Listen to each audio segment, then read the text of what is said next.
Norah, breathe, Willow said with a laugh. I swear I've never seen you this excited in my life. I'm starting to get jealous. I swatted her arm with a folded blue sweatshirt, then added it to the open suitcase on my bed. You should be jealous, I teased. He was my best friend for most of my life. You only just passed 3 years. I think was is the key word there. She was right, of course. I hadn't seen Skyler since the summer before 8th grade. That's when he and his family moved across the country to Ohio. We'd snapped and messaged and texted a lot that first year, but every year since, we'd drifted more and more apart until we basically had zero communication. Now all we did was occasionally like each other's posts on Instagram. I was kidding, Willow said. Bring back your super cute excited face. Tell me more about taking over Pokemon gyms and gummy worm dioramas and video game marathons, and how you did all this without kissing this boy, not even once. I laughed. He left when we were 13. And? I dug through the top drawer of my dresser and scooped up a handful of socks. I threw them in the air like confetti. And now he's coming back. For 3 weeks, she reminded me, where you will be crammed in an RV together. Sounds... She picked up a sock ball from where it had landed on the floor next to her and half-heartedly threw it in the air. Fun? This trip is going to be amazing.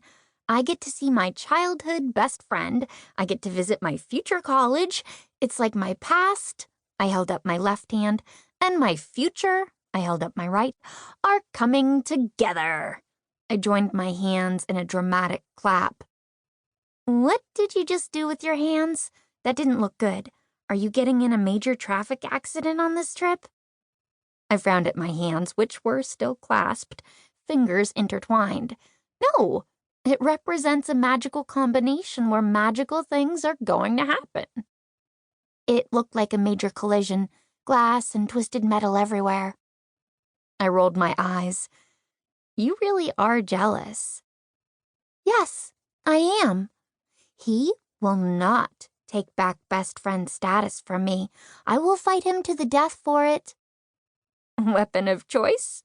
I asked, collecting the socks, then dropping them in my suitcase. Probably a long sword or a throwing axe. It depends. Is he tall? He wasn't 4 years ago.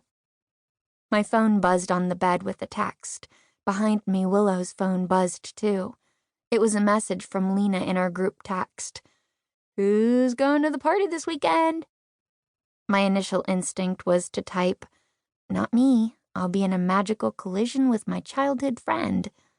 But that was dumb. Nobody else would get that, and I'd sound ridiculous. I only said stuff like that around people I felt perfectly comfortable with, like Willow and Skyler. I never worried about how I sounded around Skyler. He was just as weird as I was. I looked out the window again, my anticipation almost unbearable now. But the street was still empty. My phone buzzed. I'm in, Willow had answered. She wasn't one to analyze everything she said. I'll be out of town, I finally typed, a perfectly normal response. You won't have to fight him, I said, back to our conversation. Like you said, it's only 3 weeks, and technically we won't be crammed anywhere together. He's going to be in an RV with his mom and siblings, and I'm going to be in our RV with Mom and Ezra. But Skyler was coming to see me. Well, not specifically to see me, but it felt that way. Why now? Willow asked. What?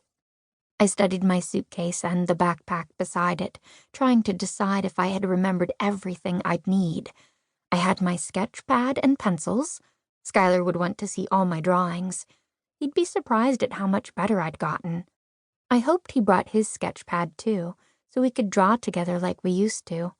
I'd even brought the charcoal pencil he'd loaned me before he left that I'd forgotten to give back.